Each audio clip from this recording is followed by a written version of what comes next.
well, let's get rolling. John Dailey, I've been looking forward to talking to you for a while because we've been chatting about when we can get together. And as I mentioned, I reached out to you just because both of your accounts on Substack just resonate with my soul on how you talk about getting after it, the wisdom that you had in uniform and you developed post-military career. But I had no freaking idea that, I mean, I knew you released the book that's sitting behind me and I knew aspects of your powerful story, but as soon as we agreed to a time, and then I see you're on my friend Gina's podcast, and then I learned that you're on all of these other ones like Sam Alimo back in the day. Yeah. A conversation. I'm like, oh shit. So I went back and listened to that. And then I'm a big fan of Jack Carr and the Terminalist series. Like listening to that podcast was cool because I'm a fan of both of you. But then hearing how your careers overlapped at one point during Yeah. it's just wow. So what I'm excited to talk to you about is not your military career, which in these podcasts, you go through that I'll be linking in the post. You go through all the amazing stories, your pivotal role in Detachment 1 and kind of the transition of the Marine Raiders of World War II to the Marine Raiders of today. And as I mentioned earlier, I was at Camp Lejeune Station there when the name officially took hold. I know it kind of formulated much earlier. But man, what a ride that you've been on to go from your military career that was outstanding to what you do, which is mentoring, training, and educating the Raiders in the same community that you operated. Yeah. I certainly can't complain. I've been as lucky as a man can get in every regard, I really feel like. So it's awesome to be able to still, show up every day and around the incredible individuals who are, yes, have to be much, much smarter than I ever did, have to be, much, more well-rounded. The battlefield is changing so incredibly rapidly that, there's just so much more they have to know. We were considered, good Marines if we could carry a lot of weight and, um, didn't complain too much, but it's awesome. Yeah. I'm a lucky man. Yeah, I love talking to former name the service, name the community about their transition out. And typically that's one of the most challenging aspects of the trials they've been through is to go from a tight knit community, a very specialized um, task and mission to the world. You, however, have a wonderful story because I believe you were out of uniform at the end of a week and then started work again on Monday doing a very similar role. Yes, yeah. There's generally speaking, there's it's called a cooling off period. There's a period of time, like 6 months or a year, where you're not allowed to work directly to. During the war, that was suspended, and so I was required to kind of have 2 weeks, during which I still had my work cell phone, and during which people were still calling me, and I had already been told that I had got the job. So it wasn't much of a 2 weeks off, but it was a little bit. But there was still so much to do because MARSOC was just starting up, and we're preparing to establish the course to train the first Raiders. So I have said it a million times that I really didn't feel like I transitioned for about 4 or 5 years. After working as a civilian and like I said in the same office, and then finally it clicked one day that hey, I'm not. I can't be the guy that cares the most about this. They're Marines. They're competent. They're capable. I'm here to support them, help them. I'm not here to lead them. I'm here to mentor them. And, that was a big mental shift. But, I absolutely did not have the difficult transition time that a lot of people do. And that, if I remember, correct me if I'm wrong, 17 years ago is when you exited service and then became civilian supporting? Yes. Yeah. A little over. A little A over, little over. Yeah. Approaching 18 at this point. So, but mentally it was more like 14. You said it was 3 or 4 years yeah. before you Yeah. All right. got out of that. But And yeah, sometimes I still forget, but well, when you're used to being on the ground, getting after it mhm, alongside it, you mhm, got to shift to that mentor mindset. And it's very hard when you're a doer. I mean, you're still obviously doing, which is what I want to talk to you mostly mhm. about in your own capacity, but guiding from the outside, imparting your wisdom rather than being alongside it. That's got to be a challenge, but at the same time, one worth undertaking.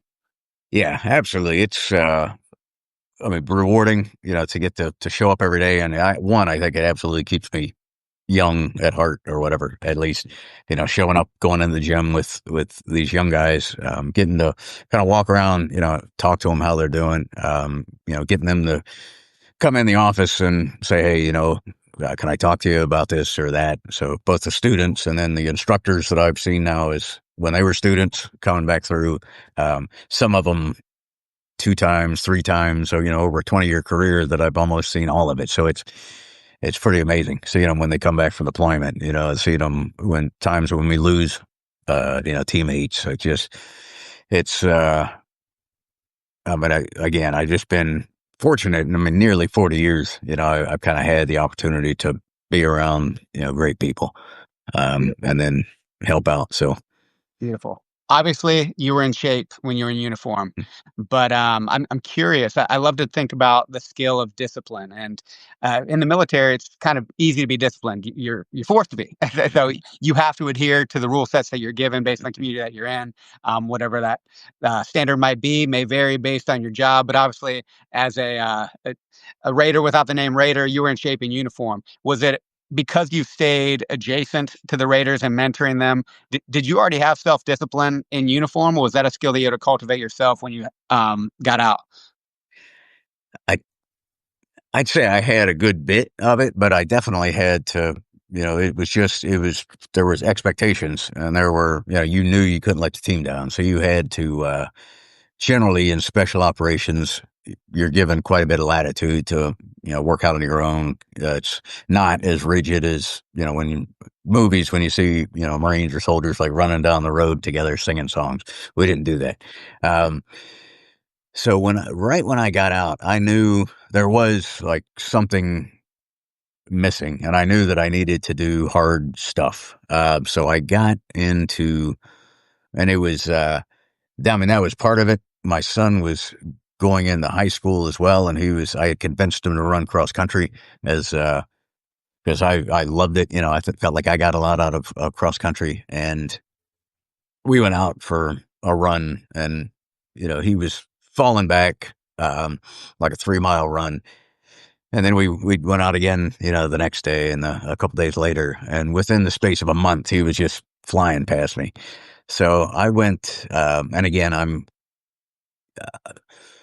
one of I kind of go overboard. I have a tendency to go overboard. So I was like, hey, let me go to the bookstore, see if I can find some books on training so we can do some supplemental training and, in addition to whatever your coach is doing. And on the bookshelf, beside the like high school cross country training book, there was a book that had just come out called Ultra Marathon Man, as Dean Karnassus.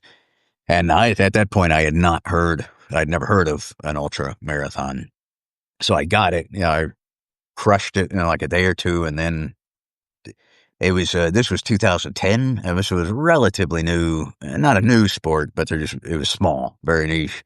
And there was not a lot of info on the internet about it at the time. But I found a race, 50 miler, signed up. I had like 2 months to go from a guy who ran 3 miles occasionally to somebody who could run 50. And, once I got into it, I loved the challenge of it, the sport. So I really, really got in big, like too big, I guess, for about 10 years. So I was, just, looking for more challenging races, longer races, things like that. So that definitely helped, stay in shape. And the I sometimes I think I want to go back to that, but the time that it takes is, I mean, just like on a Saturday morning saying, hey, I'm out for a 40 miler. I'll be back in 8 hours is, I have too much on my plate for that anymore. Yes, sir. So I'd love to go back to 2010 then, when you went from 3 miles to a 50 mile in a couple months. I'm sure you're using the knowledge that you gained from that book that you read, but that first 50 miler, how'd that go for you? It, it was, oh, I forget the name of the race, but it was up in Virginia. Um, and I had not run a lot because most of my Marine Corps career was out in California. Um, so, routes and rocks, certainly, but mostly, well, pretty decent trails. And then running out here flat. Got up in Virginia and it was single track. It was really challenging. I mean, you really had to pick up your feet, which is something I didn't do, especially when I started to get tired. But I took off, of course, way too fast and got on this single track where you had to keep going, right? There were people behind you, people in front of you. There's no way to get out. Um, Eventually, we came up to a hill where there was the ability to kind of get to the sides, and a bunch of the young guys in front of me took off, and there was an old man at the time, probably my age, but now it was like I started running up this hill. He's like, "Hey, what are you doing?" I'm like, I'm running this race, man. He was like, well, walk with me. And this guy just went through and he was like, I won this race the first 3 years they put it on, like 20 or 30 years ago. Um, so he really like filled me in, on just tons of tips, things to think about. So I, that was probably like 17, 18 miles at that point. And I would have blown up if I had kept at the rate that I was going. It was hard, but I think in training, I had done a 35 or 40 miler. And so I was, it wasn't that big of a jump. So that one, I learned. I mean, you just learn so many lessons, right? And of course, I was ready to like jump in the next one a month later, and uh, it's it's a great sport. I mean, the internet, the thing that I loved about it is that there's a ton of former military or current military that run, but there's also very random like scientists and brewers and just weird kind of people that's really they put they set out and really have, pace plans laid out and fueling plans. And so you can learn so much from people. And there's so much time involved and there's obviously a lot of walking involved for most, uh, ultra marathoners. So you get to just, meet new people, talk to new people. And the thing that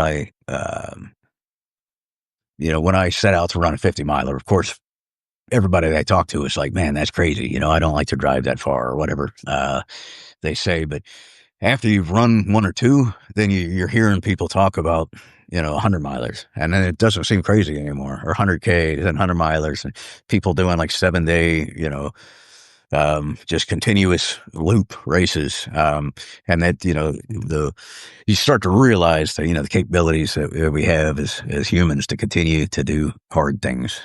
So, And there are very few people in this world that I enjoy who write on that exactly what you just said as well as you do. And you come at it from like you go hard in the paint for sure, but you also have nuance to your writing because you're a beautiful writer, but you also have the appreciation of you don't go from couch to 100 miles, but we all possess the capacity to do so. It starts in here and in here, but most importantly, it comes from actually doing it. Like you said, you learn so much by actually getting out there and doing it. And how cool in your first race you end up walking alongside a guy who 20 years earlier was owning it, but he's yeah. changed his pace, he's changed his wisdom, and also his body, his age, but imparts that wisdom to you verbally while you're also getting it through the experience of doing the damn thing. Because you can read all the books in the world and have all this knowledge, but it won't be wisdom until you get out there and actually apply it.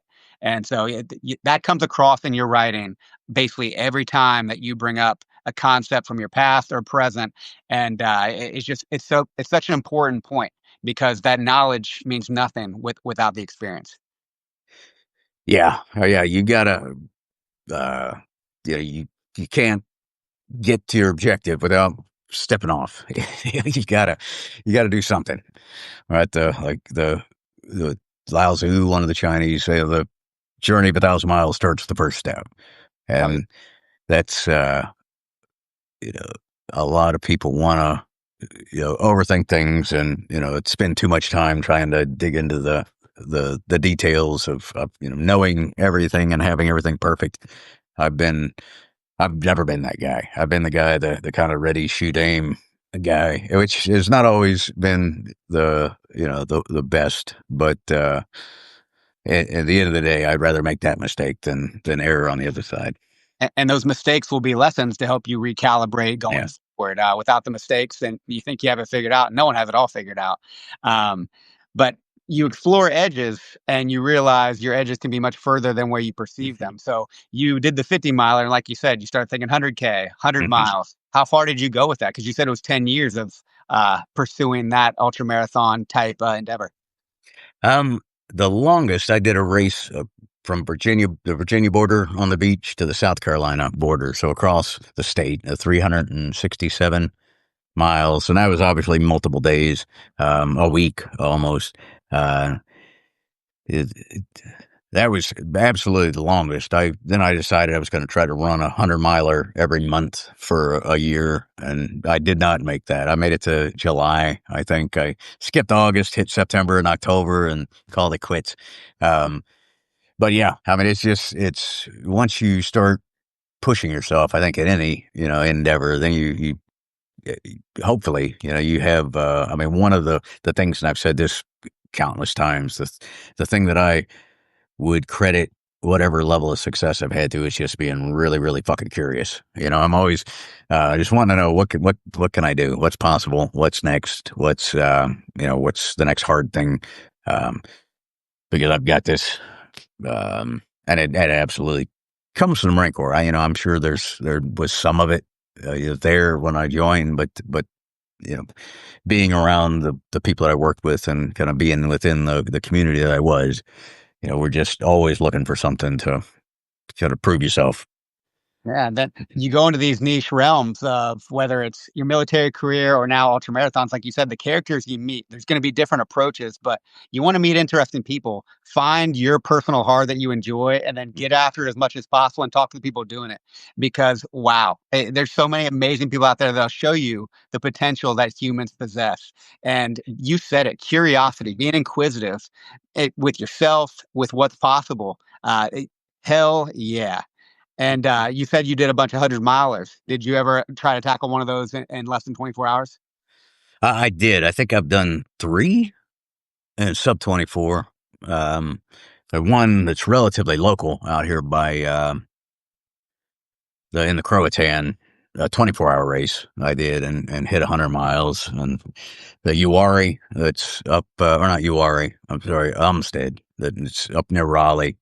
That was the fastest I ran, and that was, I latched on to a buddy of mine, and he wouldn't let me stop. So I think like Oh, yeah. 22 hours, so a couple times. But yeah, that's a feat. I mean, that was right at the edge of my ability. So there were plenty of them that I was finishing in 39 hours, at the 40-hour cutoff up in the mountains of North Carolina. So, I love endless pursuits and seeing what's possible, but accomplishments are pretty cool. And definitely, if you were to say I have a bucket list, one of the ones on the bucket list, because it's funny, we'll talk about the Ruck 2025 challenge.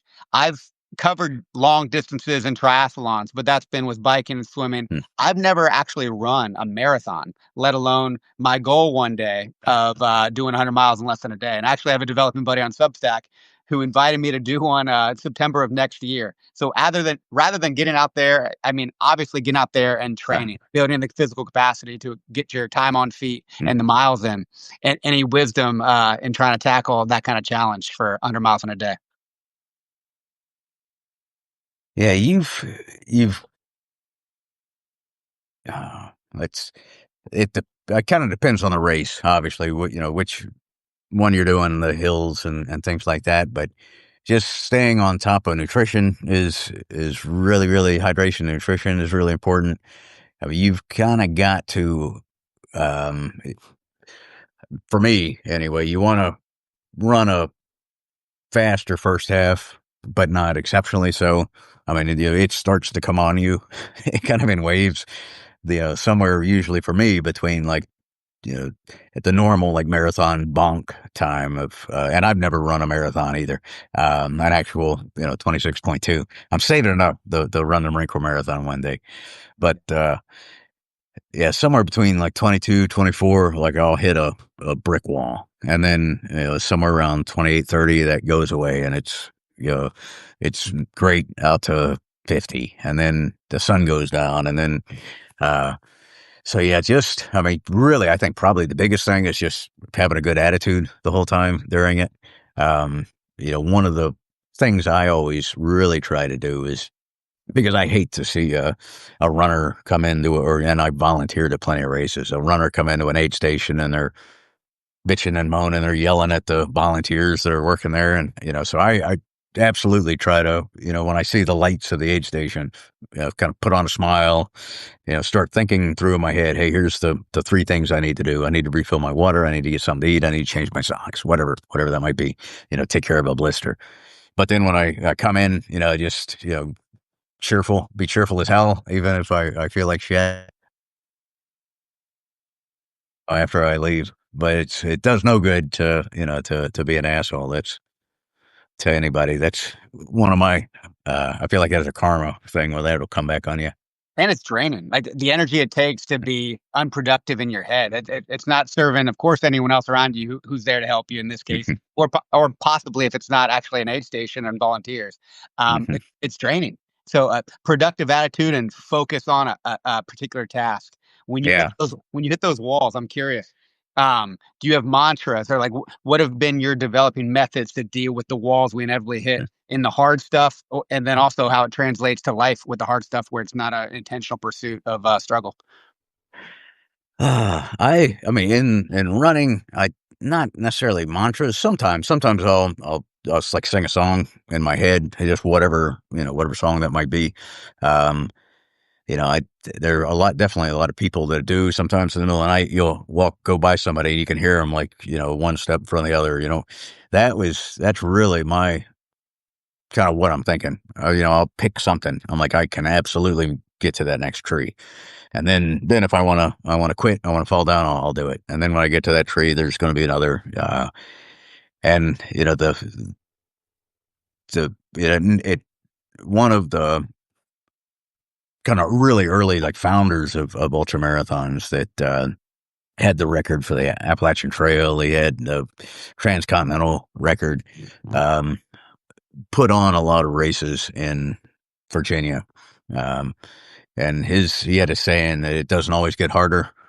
And I think I wrote a post about that. That at some point, you get to an aid station, uh, the first 100K that I ran, was it just was rooty, rocky, nasty. I had not ever tackled anything like that, and I thought running 50 miles was um, I'm like, I've run a couple 50 milers. I'm ready for a 100K. And there's a long distance between, 50 miles and 62, much longer than it should be.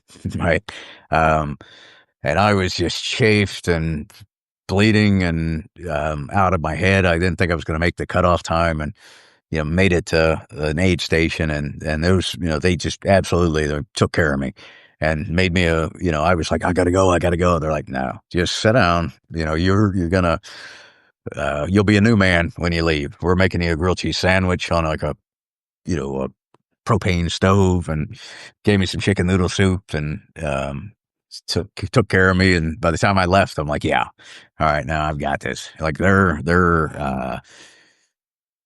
positivity was absolutely contagious. And so, it doesn't always, when the sun comes up, that's kind of one of the greatest things, when you've been moving all night through the woods, and you're falling asleep on your feet, and suddenly the sun comes up, you get this incredible boost. So it's, there's always something to look forward to, I guess. Yeah, and again, that translates so well to life. Like the mindset you can when you are in your perceptive hell, like the ways that you can get through these walls or whatever you want to call them, where you feel like you just can't go any longer. Something I like to say that when I explore my respective edges and some of these physical pursuits I've done, um, I've learned that stress is not linear. I used to think it was like it's building up, it's building up, it's building up, it's building up. I explode or I quit or just I can't take it any longer. And you had a powerful post today or yesterday that I want to talk about, when it comes to self talk and then marrying that with standards. So we'll get to that later when it comes to inner culture. But yeah, like how you view what is possible, like whether it's the next landmark or just knowing that like this feels like it keeps getting harder, but that is also a feeling. It's not actually reality. And when you dealt with enough waves, whether that's through an isometric hold for longer than you could the next time, like there's going to be waves no matter how adapted you are. You're going to hit these respective walls. But remembering, having that wisdom from before, like, hey, it doesn't always get harder. There will be opportunity to get better. Hell yeah. Love Yeah. that. Yeah, there's the word distress, and I was looking this up for a post, right? There's another word, eustress, that's, beneficial stress. That word wasn't invented until like the 60s, so it's not really but it's, the everything is, if you live, it becomes eustress, like good stress. All right, if you are drowning and you don't drown. I mean, if you drown, then yeah, that's sad. That's the end of it, right? That was, you were in distress and you died. But if you don't, then you have the opportunity to frame it how you want. You're like, yeah, I almost died, but man, I survived like a lot. So you can let that, whatever the challenge or the failure or the hard times or you can focus on that, or you can choose to say, you know what, I made it through that thing. And if I made it through that, then I can make it through the next thing. And that's a choice. I think there's absolutely people who are probably more inclined to view things that way. But all of us can learn to view things that way but in order to do it, you've gotta put yourself in positions of distress and then get out and And not then die. and not die is very important. But like you said, how you view stress is really important too. Because I was one of those people as a kid, just through the experiences that I had, the people that I really cared about that were experiencing burnout or signs of chronic stress and the detriments that it can have when you're not recovering from it. I viewed stress as this terrible thing for people, and it absolutely can be if you're not recovering from it. And we have the ability these days where a lot of our basic needs, safety, food, water, things are taken care of, to where some of these higher levels of our needs are ruminated on, and we can hold on to things for a lot longer where it can be detrimental. Yeah. But like you said, eustress is really just recovering from whatever the stressor was and then framing it in a productive way. That frame is essential though, because you keep Mhm. reflecting on how bad things were and how bad things are. That story will influence you and how you come next time around. Yeah, absolutely. But if you say, you know what, man, I made it through that, you know, that's, but you're absolutely right.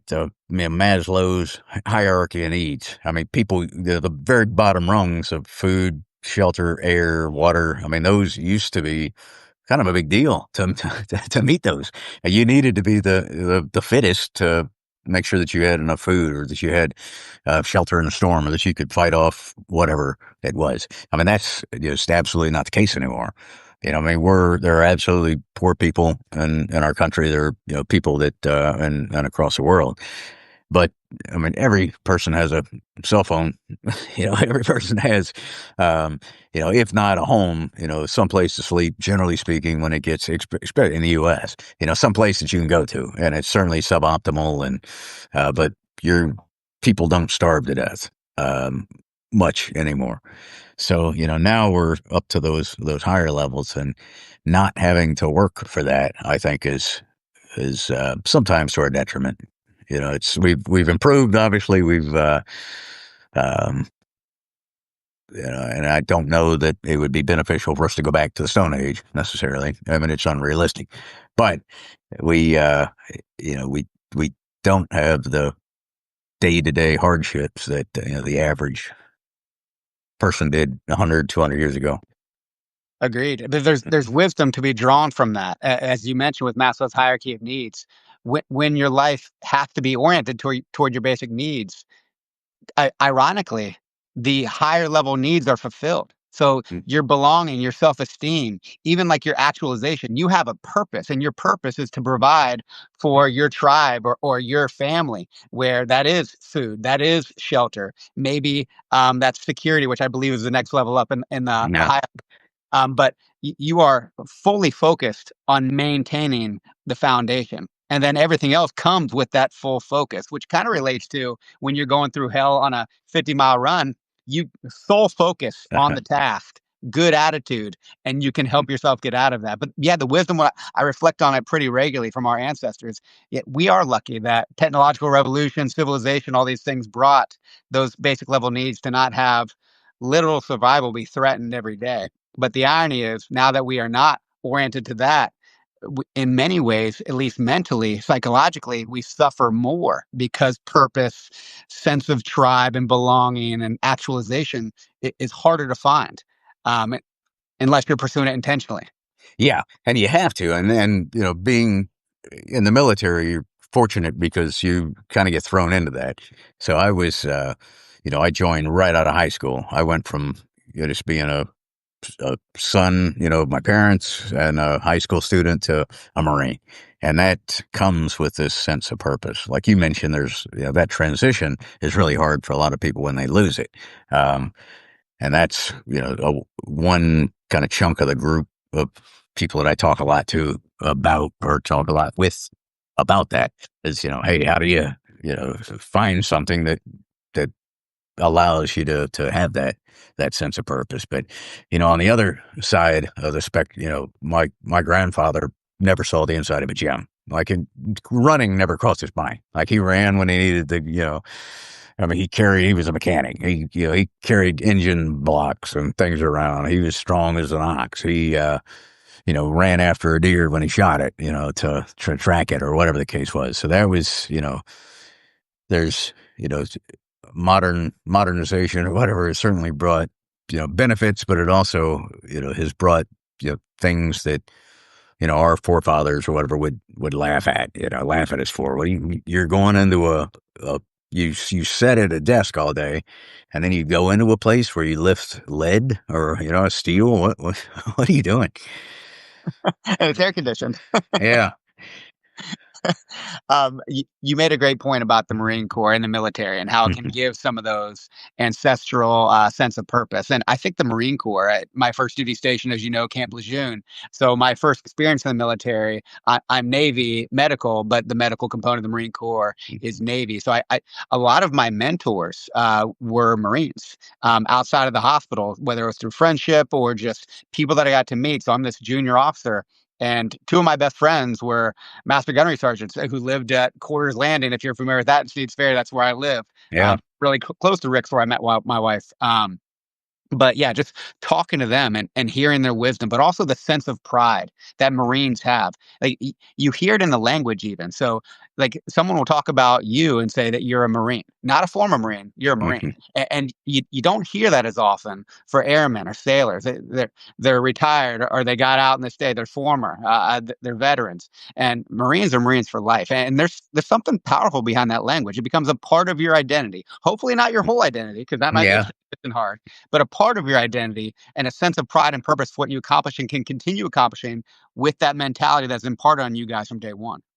Yeah, I think, there's absolutely a powerful part of it. There's also, it's so powerful sometimes, like you said, that when guys get out, they're lost. Um, so and that's, I think, it seems like it's becoming more and more common. Um, but being a Marine, it's absolutely what I was, and what I was looking for when I was a high school student. I wanted to do something, and I don't even know that I really realized that, but I wanted to be a part of something big. I wanted to be a part of something hard. I wanted to be accepted by people who, could do hard things. And that, you know, absolutely drove, me in my career to say, hey, what's the next hard thing I can try out for? Where's the next, because at every level you were working with a more select group of guys who held themselves to a higher standard, and kind of brought you up along with them, as Yeah, long as you were willing to do the work. which is so important, right? Like, you can want to be part of the tribe, but if you're not willing to do the work with the tribe, you probably won't be accepted by the tribe.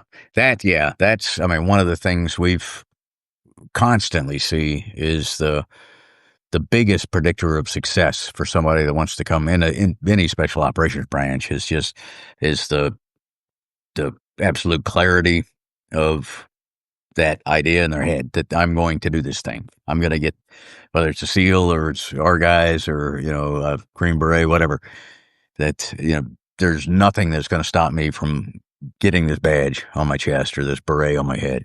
Um, and that's what we look for. That's what we select for. And it's powerful. I, one of the kind of frames that I use with people when I talk to them is I call it 5 C's, and clarity of mission is the first. You've got to be crystal clear on what it is that you want to achieve, or you'll never achieve it.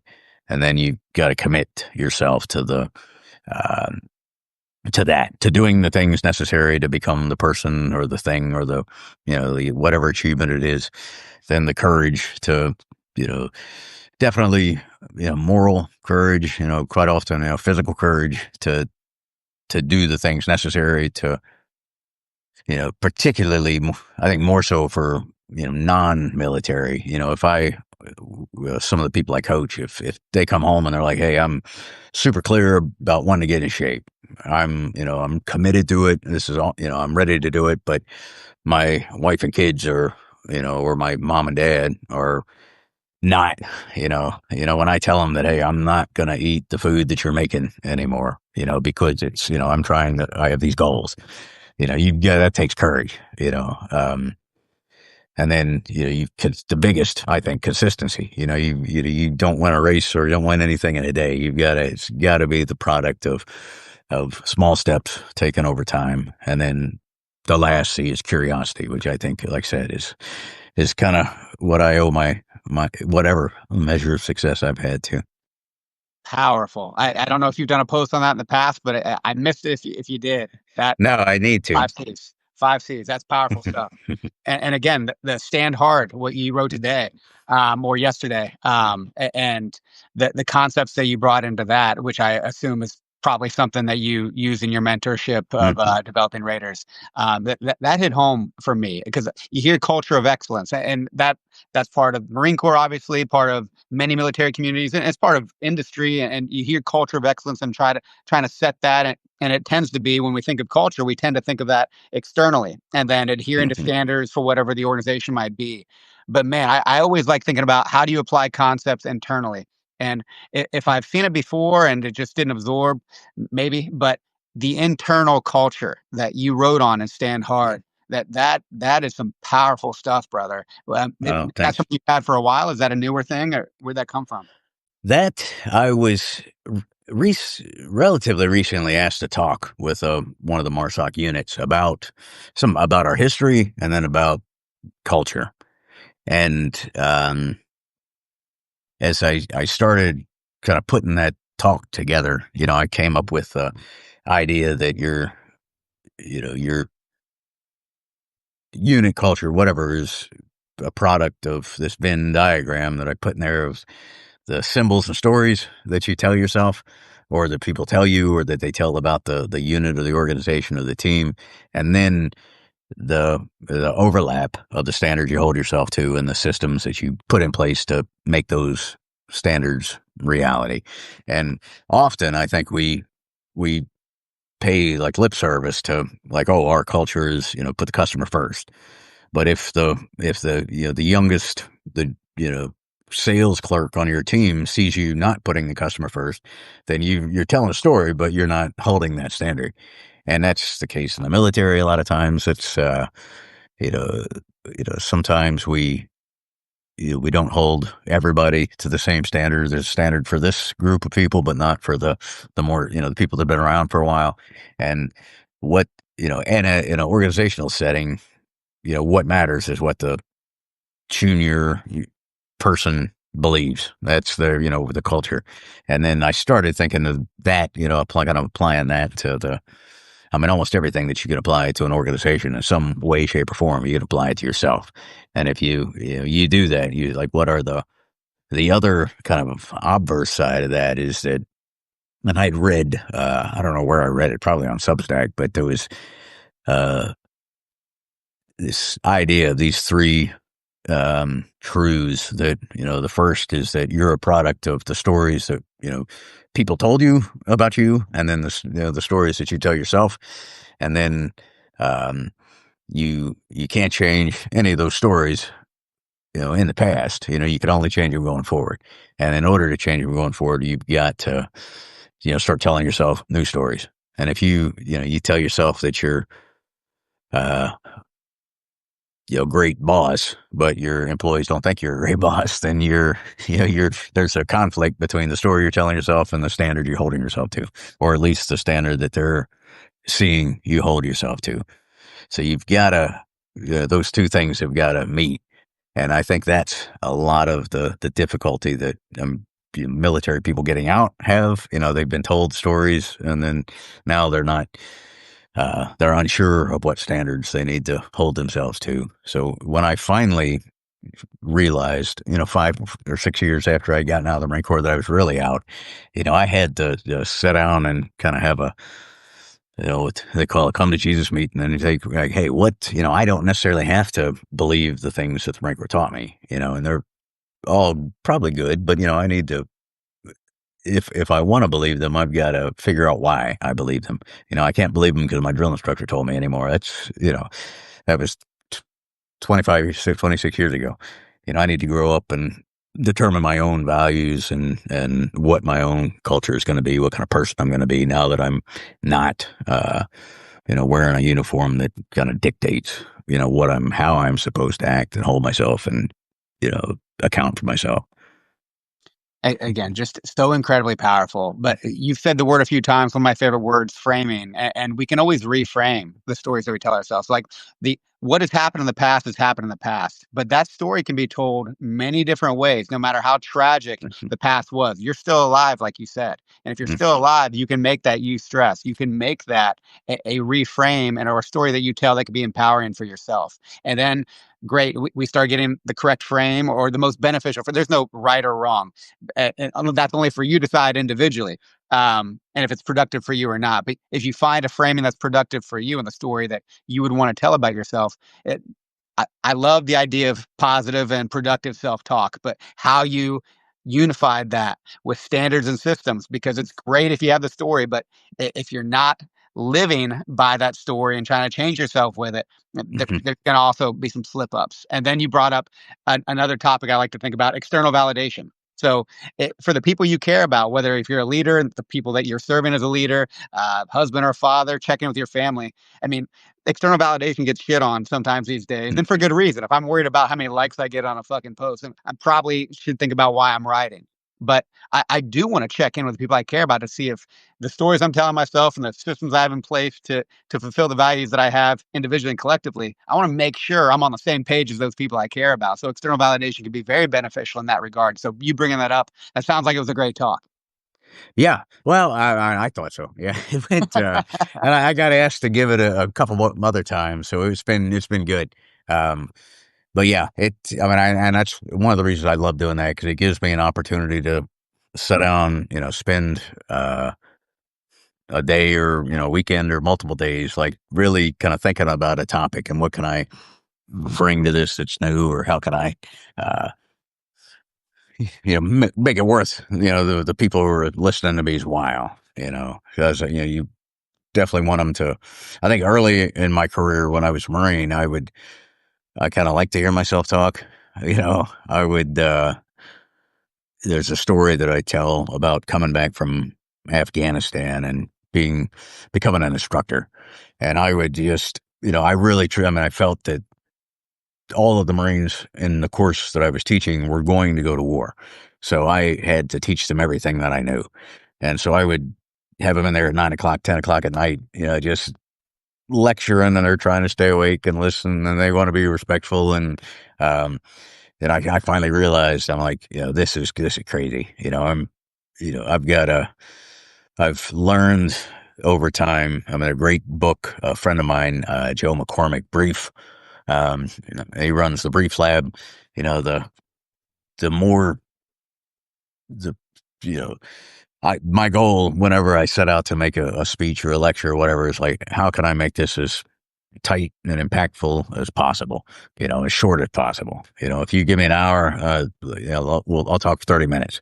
Let's, you know, be respectful of people's time and do the work. I mean, it takes a lot longer, and it's harder to, craft a post or a speech or a lecture, whatever, that's shorter. It's easy to get up and keep rambling on. So that's what I've learned to try to do, and it can be hard sometimes. Well, I haven't heard many of your speeches, at least the ones that you're giving the Raiders that sound amazing, but I do read all your posts, and that comes across in your writing. You say a lot with very little, and that's a very valuable skill. Like, you first got to build up the courage to write in public, of course, or to speak in public. That's a skill in and of itself that took me a long time to become more comfortable with. But I'm still developing that muscle and that ability to write or say more with less, and there is power to it. And so when you can be brief but still say what you would want to say with twice the amount of words, or the written word, then yeah, that is a skill worth taking. Yeah, there's an awesome quote by a guy, Blaise Pascal, who is a French, I think he was French, but uh, religious writer, and one of the letters that he wrote, he said, "I'm sorry that this letter was so long, but I didn't have time to make it shorter." And I try to keep that in mind. Like, and the military is horrible for that, or the way that we write things. Um, we just, ramble on. So that's one of my goals at work is, how can I, try to get guys to not, you know, just say what they mean. I think, and when you realize that, your boss, bosses, commanders, things like that, get 200-300 emails a day, on 3 different computer systems or like secret, unclassified, they appreciate brevity. Yes, absolutely. Bottom line, upfront communication, say what matters, and then you can always be ready to give the depth if you need it, but talk up Yeah. front. I like that. So coming back to the ultra marathon long distance stuff, you mentioned it was 10 years, from 2010 to right around 2020. Was it COVID that threw you off as far as the Yeah. whole? Yeah, okay. So Yeah. Everything kind of shut down. I had been really training and preparing, and it was for this race called the Barkley Marathons. That's supposedly it's arguably, I guess, the most challenging ultra in the world. So in the 30 some years that it's been held, of only a handful of people have ever finished. And it's land navigation involved. And I had, it's put on by this fella named Lazarus Lake, which is a name that he made up for himself. But the, um, see it's out in Georgia, and it's a roughly 25-mile loop. You run it in one direction, and you have to navigate your way to books that are hidden along the route. Depending on what your number is, you have to tear that page out of each book. Continue around. When you get back, then you go the opposite way. Then by that point it's dark, and then you go the opposite way again. Um, and then and very few people make it to the final lap, you go in alternating directions, anybody this lap. So this race, not only is it almost impossible to finish, it's almost impossible to get into. So you have to kind of figure out how to apply. Your application has to be sent at exactly the right time, on the right day.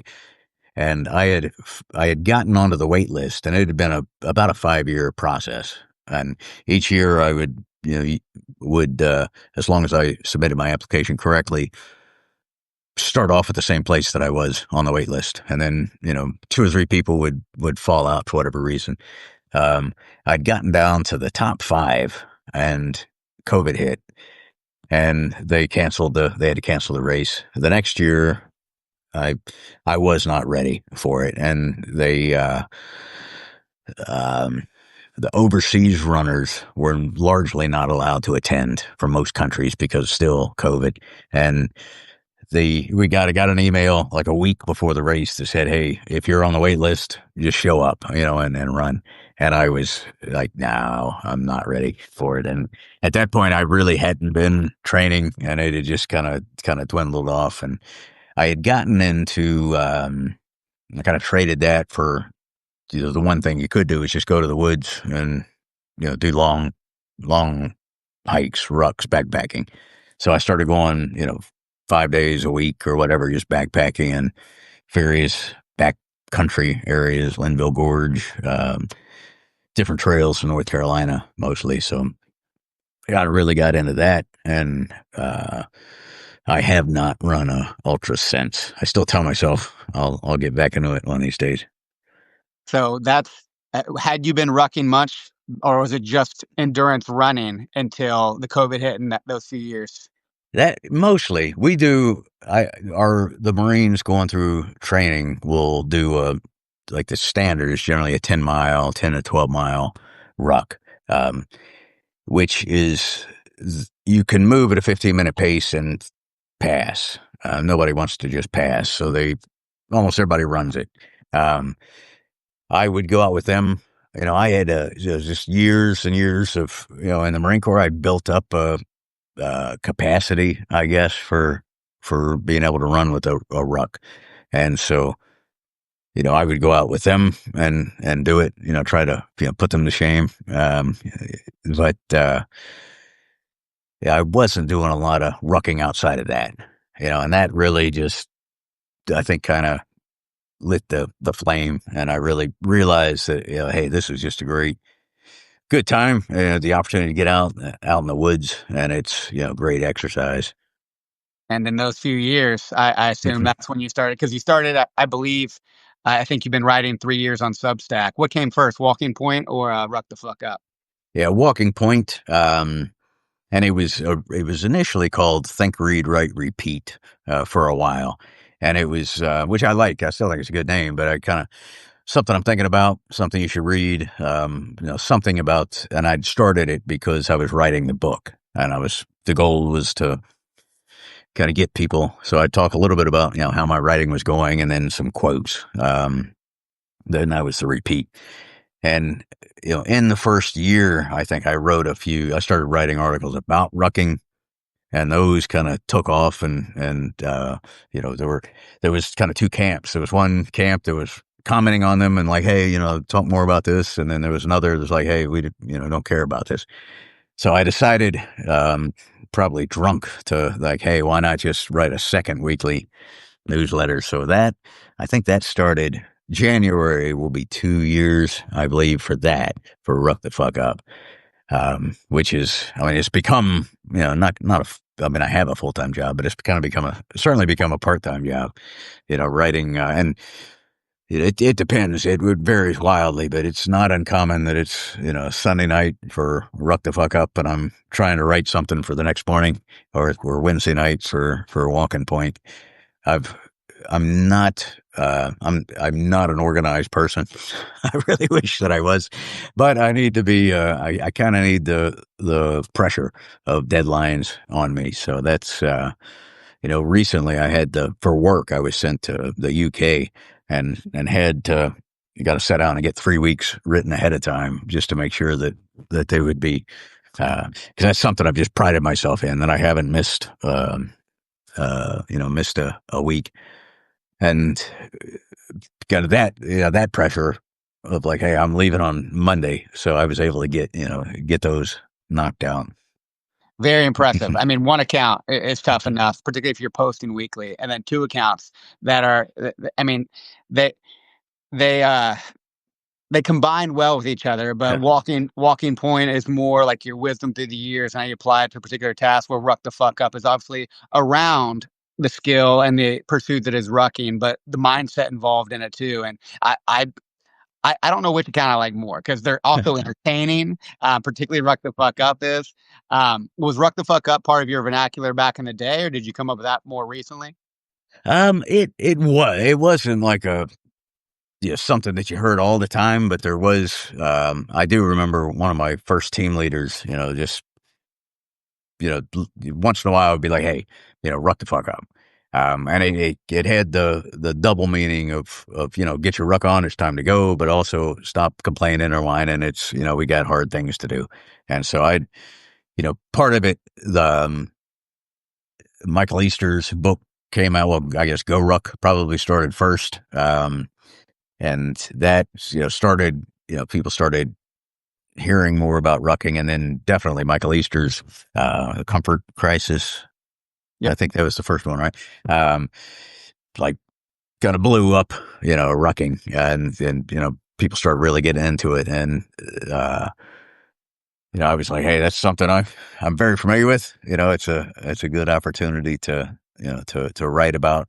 But it's, I mean, you can't, it's not that you can't, but it's challenging to find something strictly about rucking to write about every week. Unless you're just going to like review boots and socks and things. So you kind of really, I mean, those two, mental toughness and doing hard things, go hand in hand. So I try to kind of pivot back and forth between, actual rucking information and then, the toughness, mental toughness derived from rucking or anything else that's really challenging. My two favorite sources of knowledge when it comes to the pursuit of rucking, you and Michael Easter, for sure. And again, but the nuance that you both write with, is like the benefits of the pursuit and the challenge of it, but also how to approach it safely at a manageable level based on your previous skill level. Because again, you go hard in the paint when you talk about mindset and toughness, but at the same time, you make it accessible for anyone at any age to start safely because it will be more in your mind first. It doesn't matter the amount of weight that you have on your back. It matters to get out there and get some steps in with some weight.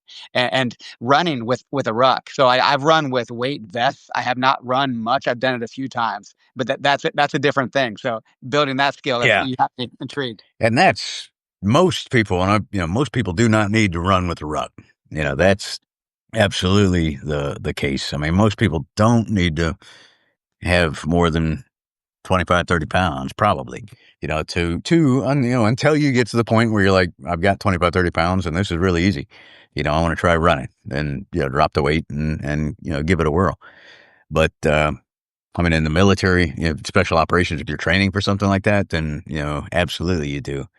I do think that, while GoRuck has done a great, you know, job of making things accessible, a lot of people also think that, hey, I've got to go out and buy a $400 ruck if I'm going to do this, and then another $100 plate or whatever, for weight.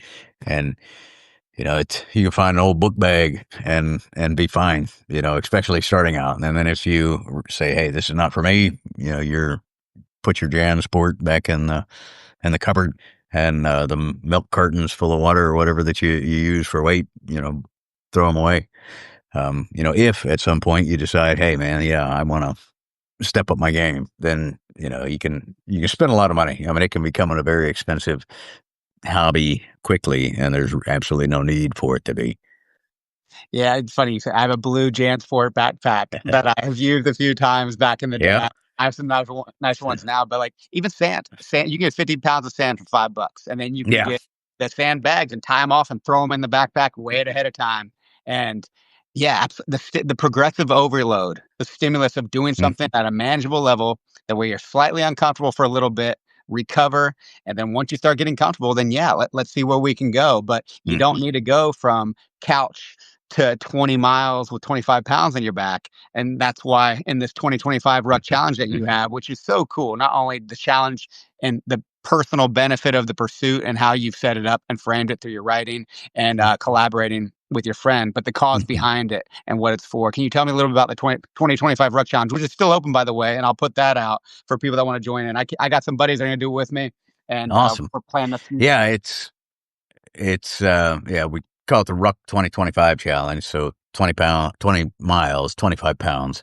Um, and it supports but in 2025. So you can wait till December 31st to do it. You can do it tomorrow, but if you sign up, we haven't. I should uh, be ordering the trial T-shirt to make sure it's cool.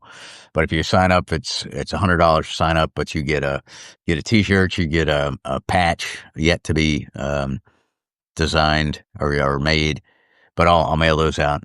But the big thing is that the rest of the money is going to go to this cause to fight this. It's largely a childhood disease because most people don't make it past childhood. It's called FOP, and I can't pronounce the name, but it over time will turn the muscles, tendons, ligaments in the bone. I mean, which is there's a Marine that I work with, a Raider whose son has this, and it's incredibly rare. I had never heard of it. There's maybe 1,000 people in the world that have it, um, and when I met him, he was training to do a half Ironman with a 45-pound ruck. So he did the run, the swim, towing it with fins, fin, and then the bike with it on.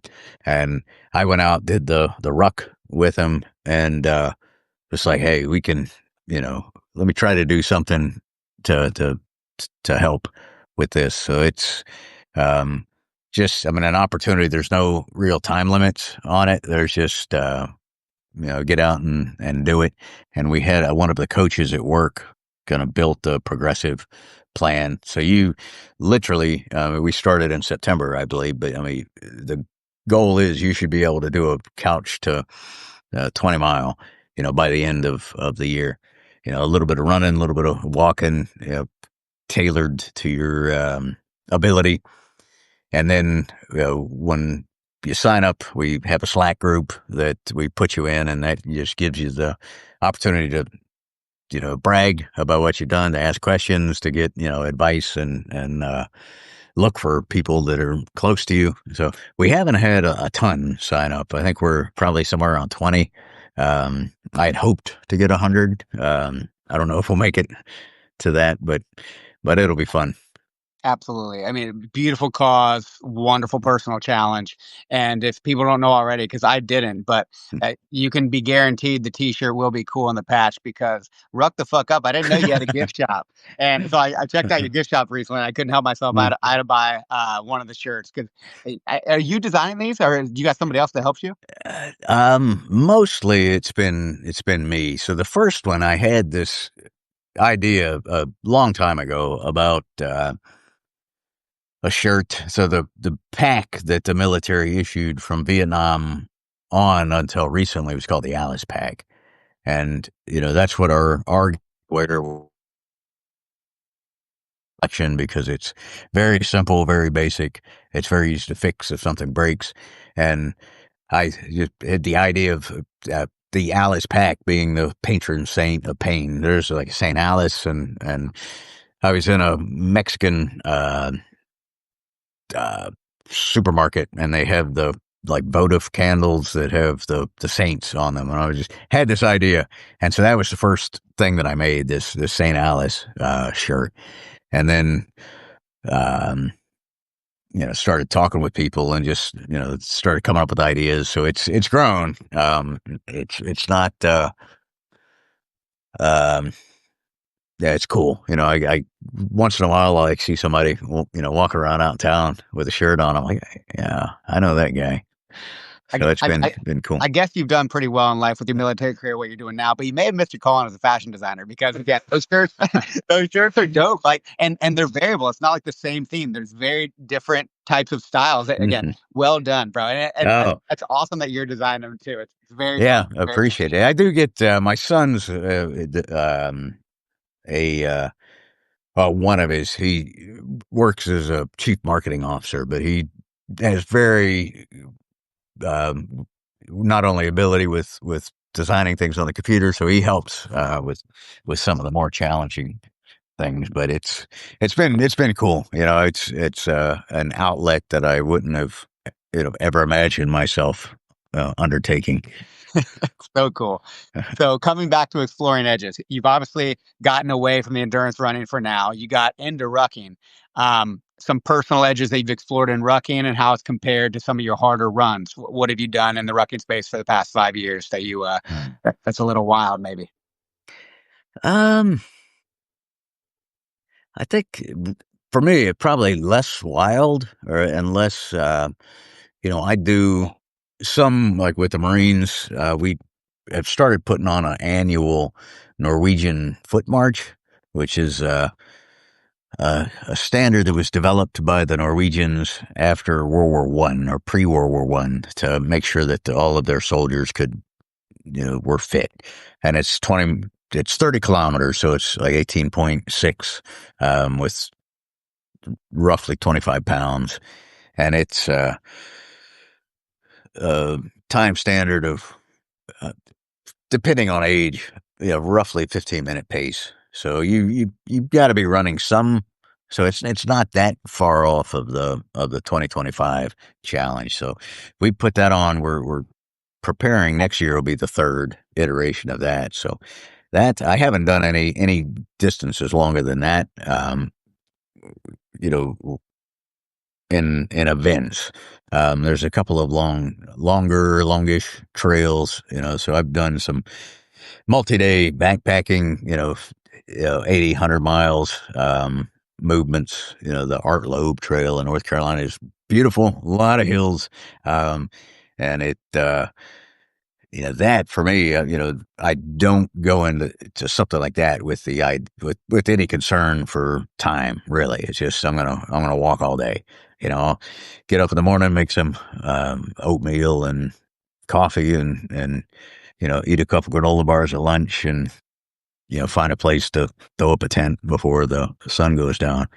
But for me, that's and I love that so much. Meditative. Um, and I really enjoy solitude. So, being able to get out and do that, and that's next weekend. My goal is to get out at least for a couple days, and I hadn't. I'd been just so busy with everything that I realized I hadn't gotten out and um, in the woods by myself for a while. So I'm looking forward to that. The movie meditation of it. It's absolutely what I have found with rucking versus I like to trail run without weight, but you're moving faster and you're focusing on that task, so it's harder to kind of embrace the nature around you, appreciate any sounds or sights. And don't get me wrong, you ruck long enough, it's gonna cook you from the inside out. Is how it Yeah, feels for me. It's a different kind of burn, but it's still like I can focus in on my breathing more. I can find more appreciation in the moment. But it's probably because have a bad attitude about running. I do it because it's hard, and I still yeah. do it, but I don't appreciate. I don't have as good of an attitude. You're helping me tonight, by the way. With Yeah, well, I mean, running, like trail running, I do a lot of that, but you really, and my whole time in the Marine Corps, if you were the point man, you were the guy walking point, you were in front, you really got to be looking at the ground. Because there could be, IEDs, obviously, or booby traps or whatever the case may be. And then if you're trail running, you've really got to be looking at the ground. So one of the things I found with rucking or backpacking is, man, once you like lift your head and start looking in the tops of trees and, um, you just see so much more. It's, I, uh, out Grandfather Mountain in North Carolina, I was doing a long hike there and, walking along and looked up and there's, mama bear and two cubs like right above, above my head up in a tree. And I'm like, man, that's, I wouldn't have seen that, if I was running. I would have, and luckily I didn't have to run. They stay there and watched me and watching them. Beautiful. Well, like I told you early in our conversation, I have not run a marathon before, and so my actually first covering on foot of a distance greater than 20 miles will be with 25 pounds on my back. Nice. We have a loop around a lake here called it's called St. Mary's River State Park. It's not a river, it's a lake. Either way, it's named that. It's a 7.5 mile loop. So I got a group of guys, and we're just gonna hit that loop 3 times, plan it out with some water and stuff. But I am so stoked to take on this challenge for that cause and cover that ground for the first time. Inspired by you and your friend. Oh, well, that's awesome. Yeah, this has been an absolute pleasure, brother. I could talk to you all night. I hear my kids starting to wind down in the other room. So I'm gonna help the wife out there, but my goodness, keep up what you are doing. Inspiring wisdom, inspiring what you're doing. And it's probably worth noting. How old are you now? I am 56. And you look fantastic. And we talked ahead of time that you feel as strong and as good as you ever have. And that speaks a lot to, of course, your career and how you stayed after it. But it hasn't been like you haven't had hiccups. I know you had shoulder surgery recently Yeah. and you recovered from that, and we could talk on that for a while. But short story is you went through the physical rehab, you listened to trainers, and now you are strong and as fit as you've ever felt. And you're doing amazing things like this, not only to better yourself, but to help other people in the process. And what better purpose in life? Selfish and selfless at the same time. I try to approach all domains that way. How can I get Yeah. better myself so I can sustain my ability to serve others? And you are a walking example of that. Awesome. Well, thank you, and you, yeah, you as well. But I get a lot out of reading your stuff, especially the notes. Just your quick quotes and thoughts that you throw up. So I definitely appreciate those. Thank you, brother. And actually, they come to me during physical pursuit. So a lot of my Yeah, creativity. they all do. Yeah, So it was, I don't know if it's Saint Francis of Assisi or somebody that said "Salvatore ambulando," which is it is solved by walking. That's where I write most of my posts. In my head is when I'm rucking or running or whatever the case is. So it's definitely um, meditative, like you mentioned, and also the opportunity to get away from all of the nonsense, the phones and computers and things like that for a little bit, and you benefit. I mean, in more ways than just physically. I mean, definitely mentally as well. 100%. And if I recall, and that great podcast you had with Jack Carr, you mentioned that you may be working on another book. So that is very exciting to hear. Only good things coming from this one. I know the story. I have not read the book yet because I'm a piece of shit. It's been on my stuff. It's on my to do list and it's high on it, and I can't wait to read it. I've heard you talk about it enough, so it's gonna be fun to see the Yeah, first yeah, version you too. you probably got it. You got the gist of it. No need to read it. I'm 100% reading it, and I can't wait to see what's coming next, both through Awesome. Substack and your books. And we'll stay in touch, brother. Thank you so much. Absolutely, absolutely. But I definitely appreciate you having me on. Yes, sir. Talk soon. All right, take care. Bye now. You too.